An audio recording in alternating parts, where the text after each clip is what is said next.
After singing psalms, they went out to the Mount of Olives.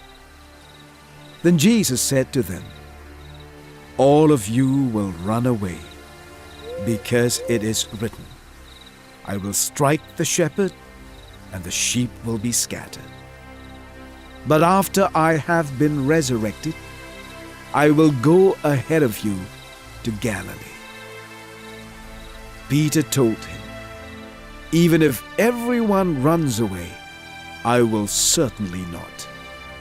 "I assure you," Jesus said to him, "today, this very night, before the rooster crows twice, you will deny me 3 times."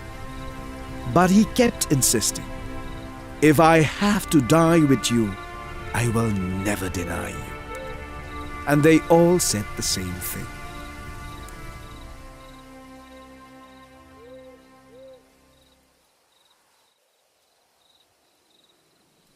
After Jesus had said these things, he went out with his disciples across the Kidron Valley, where there was a garden, and he and his disciples went into it. Judas, who betrayed him, also knew the place, because Jesus often met there with his disciples.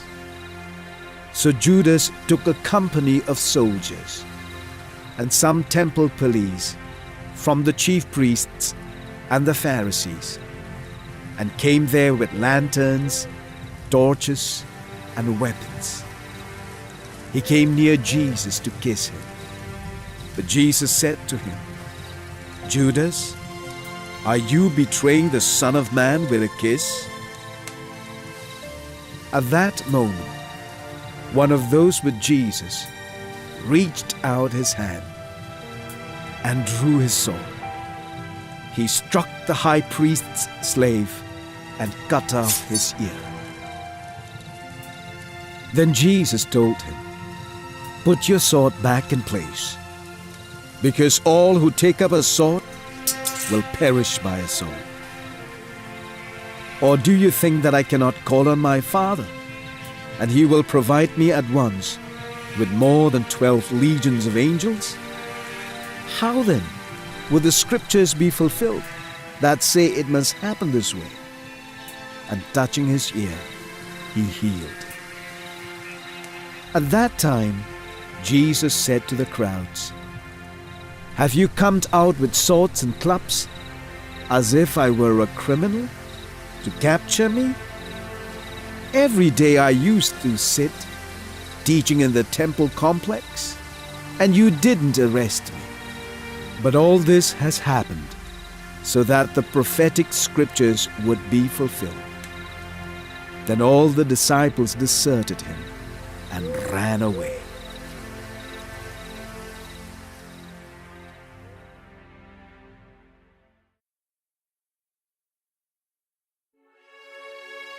Those who had arrested Jesus led him away to Caiaphas, the high priest, where the scribes and the elders had convened. Meanwhile, Peter was following him at a distance, right to the high priest's courtyard. He went in and was sitting with the temple police to see the outcome. The chief priests and the whole Sanhedrin were looking for false testimony against Jesus so they could put him to death. But they could not find any, even though many false witnesses came forward. Finally, 2 who came forward stated, "This man said, 'I can demolish God's sanctuary and rebuild it in 3 days.'" The high priest then stood up and said to him, "Don't you have an answer to what these men are testifying against you?" But Jesus kept silent. Then the high priest said to him, "By the living God, I place you under oath. Tell us if you are the Messiah, the Son of God." "You have said it," Jesus told him. But I tell you, in the future, you will see the Son of Man seated at the right hand of the Mighty One and coming on the clouds of heaven." Then the high priest tore his robes and said, "He has blasphemed. Why do we still need witnesses? Look, now you've heard the blasphemy. What is your decision?" They answered, "He deserves death." Then they spit in his face and beat him. Others slapped him and said, "Prophesy to us, Messiah. Who hit you?"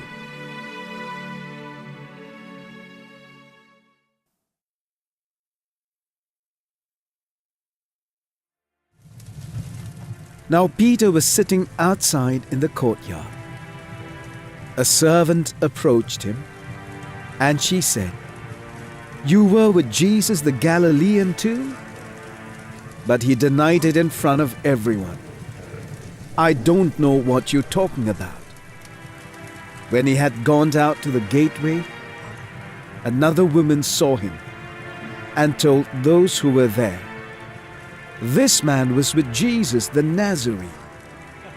And again he denied it with an oath, "I don't know the man." After a little while, those standing there approached and said to Peter, "You certainly are one of them, since even your accent gives you away."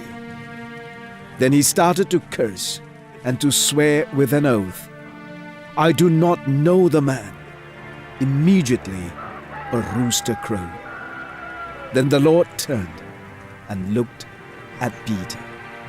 So Peter remembered the word of the Lord, how he had said to him, "Before the rooster crows today, you will deny me 3 times."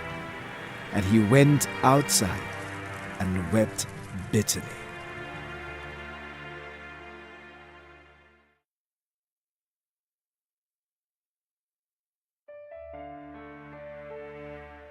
When daybreak came, all the chief priests and the elders of the people plotted against Jesus to put him to death. After tying him up, they led him away and handed him over to Pilate, the governor. Then Pilate came out to them and said, "What charge do you bring against this man?" They answered him, "If this man weren't a criminal, we wouldn't have handed him over to you." So Pilate told them, "Take him yourselves and judge him according to your law." "It's not legal for us to put anyone to death," the Jews declared. Then Pilate went back into the headquarters, summoned Jesus, and said to him, "Are you the king of the Jews?" Jesus answered, "Are you asking this on your own, or have others told you about me?" "I'm not a Jew, am I?" Pilate replied. "Your own nation and the chief priests handed you over to me. What have you done?" "My kingdom is not of this world," said Jesus. "If my kingdom were of this world, my servants would fight, so that I wouldn't be handed over to the Jews. As it is, my kingdom does not have its origin here." "You are a king then?" Pilate asked. "You say that I'm a king," Jesus replied. "I was born for this, and I have come into this world for this, to testify to the truth. Everyone who is of the truth listens to my voice." "What is truth?" said Pilate. After he had said this, he went out to the Jews again and told them, "I find no grounds for charging him." Then Pilate took Jesus and had him flogged. The soldiers also twisted together a crown of thorns, put it on his head, and threw a purple robe around him.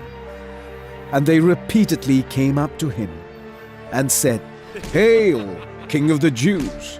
and were slapping his face. Pilate went outside again and said to them, "Look, I'm bringing him outside to you, to let you know I find no grounds for charging him."